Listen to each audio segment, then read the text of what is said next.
How do we find the area of this composite shape? I want you to look carefully, because if you add up all the sides, it is going to be incorrect because we're not finding the perimeter. I made a video on finding the area of rectangle and square and rectangle. Look up that video also. First we need to do is to determine what is the area. The area is the total space within this border. That's what we want to find, not the distance around it, that's perimeter.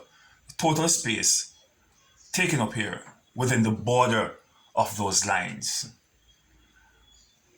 We also need to identify then, thereafter, what two shapes were used to make this composite shape.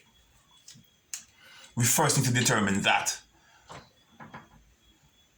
We look at it carefully and we see that, okay, this side is 3 and this side is 3.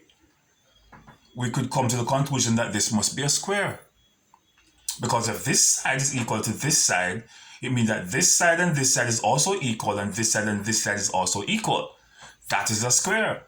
So we have determined that one of these shapes is a square. This one, we see that the short side here is 6 and the longer side is 7. What shape could that be? Not a square, because all sides are not equal on this one. All sides are equal here, it's a square. All sides are not equal here, but it's a quadrilateral. That's 4 sides. It simply means that it is a rectangle, because you have a long side and a shorter side. So we have a rectangle.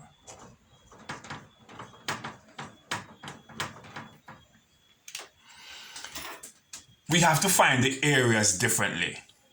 So we find the area of the square. What's the area of the square? Sides square, or side times side.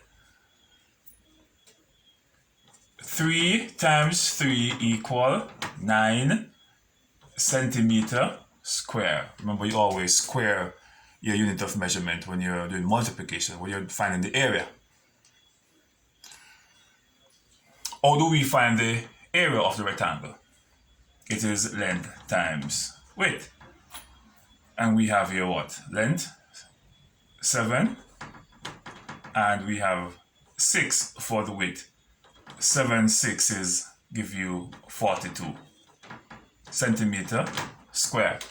But we're not done there as yet.